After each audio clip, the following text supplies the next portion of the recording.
Nursing ছাত্রছাত্রীদের জন্য lamp lighting সহ বিশেষ সংবর্ধনা অনুষ্ঠান শনিবার আসানসোল রবীন্দ্র ভবনে আয়োজিত হয় ইএসআই হাসপাতালে নার্সিং ছাত্রছাত্রীদের জন্য এক বিশেষ ল্যাম্প লাইটিং অনুষ্ঠান, যেখানে 100 জন ছাত্রছাত্রীকে সম্মানিত করা হয় এবং নতুন 100 জন নার্সিং ছাত্রছাত্রীকে উষ্ণ অভ্যর্থনা জানানো হয়। সমগ্র অনুষ্ঠানটি অত্যন্ত উৎসাহ ও মর্যাদার সঙ্গে সম্পন্ন হয়, যেখানে নার্সিং পেশায় গুরুত্ব তুলে ধরা হয়। এদিনের আয়োজিত এই বর্ণাঢ্য অনুষ্ঠানে উপস্থিত ছিলেন পশ্চিমবঙ্গের আইনমন্ত্রী মলয় ঘটক, চেয়ারম্যান অমরনাথ চ্যাটার্জি, জামুনিয়ার বিধায়ক হয়রাম সিং, মেয়র পরিষদ সদস্য গুরুদাস চ্যাটার্জি, আসানসোলের জেলা হাসপাতালের সুপার ডক্টর নিখিল চন্দ্র দাস, ইএসআই হাসপাতালের সুপার ডক্টর অতনু ভদ্র সহ আরও অন্যান্য বিশিষ্ট ব্যক্তিবর্গ। এদিন মন্ত্রী মলয় ঘটক জানান, কলকাতার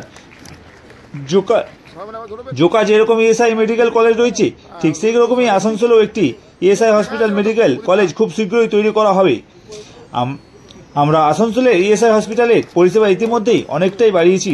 আলাদা আলাদা করে চোখের চিকিৎসা, দাঁতের চিকিৎসাও করা হয়। তাছাড়া আসানসোলে ইএসআই হাসপাতালে ডায়ালিসিস চিকিৎসাও অনেক আগে থেকেই চালু করা হয়েছে। এই চিকিৎসা সম্পূর্ণ বিনামূল্যে শ্রমিক ভাইয়েরা পেয়ে থাকেন।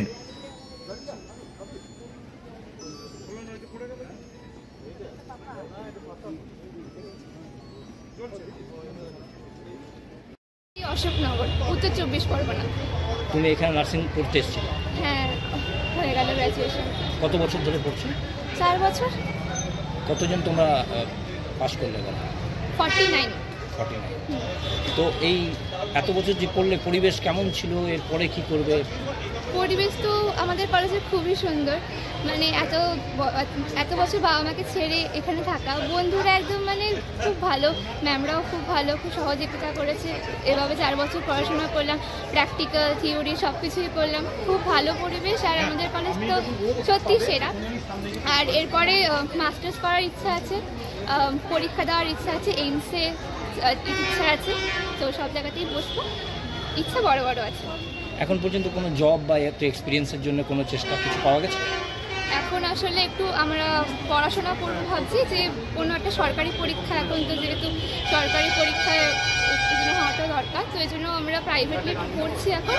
তারপর ভ্যাকেন্সি রিক্রুটমেন্ট বেরোলে আমরা অ্যাপ্লাই করবো, রেজিস্ট্রেশন পাওয়া হোক, তারপর আমরা অ্যাপ্লাই করবো। একটা শেষ প্রশ্ন, রাজ্য সরকারের এই একটা উদ্যোগ, এই জন্য মেয়েদেরকে নার্সিং পড়িয়ে তাদের ট্রেনিং দিয়ে কমপ্লিট করে একটা চাকরি পাওয়ার বিষয়, এটাকে কিভাবে দেখছো?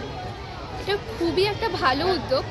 মেয়েদের ক্ষেত্রে সত্যি মেয়েদের মধ্যে একটা মায়া মমতা একটা গুণ আছে আগে থেকে, যেটা নার্সিংয়ের ক্ষেত্রে আরও ভালোভাবে প্রকাশিত হয়। আমরা যখন পেশেন্টের সঙ্গে কথা বলি তখন ওরা অনেক কমফোর্টেবল হয়, সে পুরুষ হোক মহিলা হোক, খুবই আমরা ভালো বুঝতে পারি। আর এটা আমরা সত্যিই মানি যে ওষুধের থেকে ভালোভাবে কথা বললে সেটা বেশি কাজে দেয়। আর আমরা সবাই হচ্ছে নার্সিং প্রফেশনটাকে সত্যিই খুব একটা অনারেবল প্রফেশন মানি। কি নাম তোমার? ঋত্বিকা হাজরা।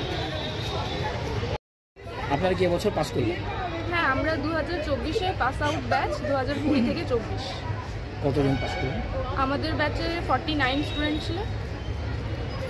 কতদিন ধরে পড়াশোনা করছেন এবং ঠিক কীরকম পরিবেশ ছিল, কেমন লাগছে? হ্যাঁ, দেখুন আমাদের পরিবেশ বলতে নার্সিং তো মানে খুবই ভালো। আর এক্ষেত্রে প্রথমে আমরা 2020-তে এখানে ভর্তি হয়েছিলাম, 4 বছর আমাদের কোর্স। আর তারপর আমাদের 2024-এ আমরা পাস আউট করি, তাই আমাদের কনভোকেশন হচ্ছে 2025-এ, তো সেটাই আর কি। এরপরে কি করবে? আচ্ছা, এরপরে আমাদের এমএসসি করার ইচ্ছে আছে, তো সেক্ষেত্রে 1 বছরের এক্সপিরিয়েন্স লাগে, তো দেখা যাক, ওটারই প্ল্যানিং চলছে। আর কোথাও জব বা কিছু এক্সপিরিয়েন্সের জন্য যোগাযোগ কিছু? হ্যাঁ, যোগাযোগ মানে এখনও সেরকম কিছু হয়নি, সিভিগুলো জমা দেওয়া আছে, এবার দেখা যাক মানে কী হয়। আপনার নাম? আমার নাম সুনন্দা দত্ত। আশা করি খুব শীঘ্র আমাদের আসানসোলে যেমন জোকা ইএসআই মেডিকেল কলেজ আছে, সেরকম আসানসোলেও আমরা এগিয়ে যেতে পারবো, তৈরি করে নিতে পারবো। এবং এটা যদি হয় তাহলে এই অঞ্চলের যারা বিভিন্ন কলকারখানাতে কাজ করেন, শ্রমিক আছেন, তাদের যে পরিষেবা, সেই পরিষেবা অনেক গুণ, অনেক ভালোভাবে বেড়ে যাবে। আমরা আসানসোলে ইএসআই যে পরিষেবা, সেই পরিষেবা ইতিমধ্যেই আমরা অনেক গুণ বাড়িয়েছি। আপনি যদি ইএসআই হাসপাতালে যান তাহলে দেখতে পাবেন সেখানে আমরা বেশ কয়েকটা নতুন ওটি করেছি, অপারেশন থিয়েটার। এখানে চোখের জন্য আলাদাভাবে আইয়ের ওটি আছে। এখানে ডেন্টাল কেয়ারের জন্য আমরা লেটেস্ট যে ডেন্টাল চেয়ার, যে চেয়ারে বসে দাঁতের পরিষেবা দেওয়া হয়, দাঁতের চিকিৎসা করা হয়, এখানে কিন্তু আমরা ডেন্টাল ডিপার্টমেন্টে সেগুলো করেছি।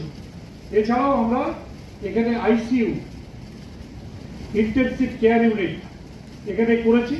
এবং সবথেকে বড় ব্যাপার, আমাদের আসানসোল ইএসআই হাসপাতালে কিন্তু ডায়ালিসিস আমরা অনেকদিন আগের থেকেই চালু করেছি।